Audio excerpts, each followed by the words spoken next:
ഒരുപാട് ജോലികൾ ചെയ്യാനുണ്ടെങ്കിലും മണിക്കൂറുകൾ ഒന്നും ചെയ്യാതെ കടന്നു പോകുന്നതിന്റെ വിഷമത്തിലാണോ? അങ്ങനെ വരുമ്പോൾ കുറ്റബോധം കൂടും, പക്ഷെ ജോലിയൊന്നും നടക്കുകയുമില്ല. നിങ്ങൾ ഇങ്ങനെയാണെങ്കിൽ വിഷമിക്കേണ്ട. പ്രോക്കാസ്റ്റിനേഷൻ എന്നത് മടിയല്ല, പല കാരണങ്ങൾ ഇതിന് പിന്നിലുണ്ട്. ഒന്നാമതായി, ചെയ്യാനുള്ള ജോലി വളരെ വലുതായി തോന്നാം, അല്ലെങ്കിൽ ആശയക്കുഴപ്പം ഉണ്ടായേക്കാം. അതുപോലെ പരാജയപ്പെടുമോ എന്ന ഭയമോ, അല്ലെങ്കിൽ ഏറ്റെടുത്ത ജോലി പൂർണ്ണതയോടെ ചെയ്യാൻ കഴിയില്ല എന്നൊക്കെയുള്ള ഭയം ഉണ്ടാകും. പ്രോക്കാസ്റ്റിനേഷൻ ഒഴിവാക്കാനായി ആദ്യം ചെയ്യേണ്ടത് ജോലി വളരെ ചെറുതാക്കുക എന്നതാണ്. 3 മണിക്കൂർ പഠിക്കണം എന്നതാണ് നിങ്ങൾക്ക് മുന്നിലുള്ള ടാസ്ക് എങ്കിൽ 5 മിനിറ്റ് പഠിക്കും എന്ന് സ്വയം പറയുക. കംപ്ലീറ്റ് പ്രൊജക്ട് റിപ്പോർട്ട് എഴുതണം എന്നതിന് പകരം ഒരു പാരഗ്രാഫ് മാത്രം എഴുതാൻ തീരുമാനിക്കുക. മുഴുവൻ മുറിയും വൃത്തിയാക്കണം എന്നതിന് പകരം ഈ മേശ മാത്രം വൃത്തിയാക്കും എന്ന് പറയുക.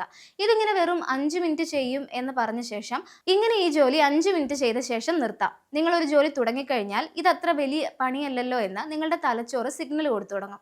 അപ്പോൾ സ്വാഭാവികമായും നിങ്ങൾ കൂടുതൽ സമയം ജോലി തുടരും. അടുത്തതായി, ചെറിയ സമയത്തേക്ക് ശ്രദ്ധയോടെ ജോലി ചെയ്യുക എന്ന കാര്യവും നോക്കാവുന്നതാണ്. ആദ്യം 25 മിനിറ്റിനായി ഒരു ടൈമർ വെക്കുക. ആ 25 മിനിറ്റിൽ ഒരു ജോലിയിൽ മാത്രം ശ്രദ്ധ കേന്ദ്രീകരിക്കാവുന്നതാണ്.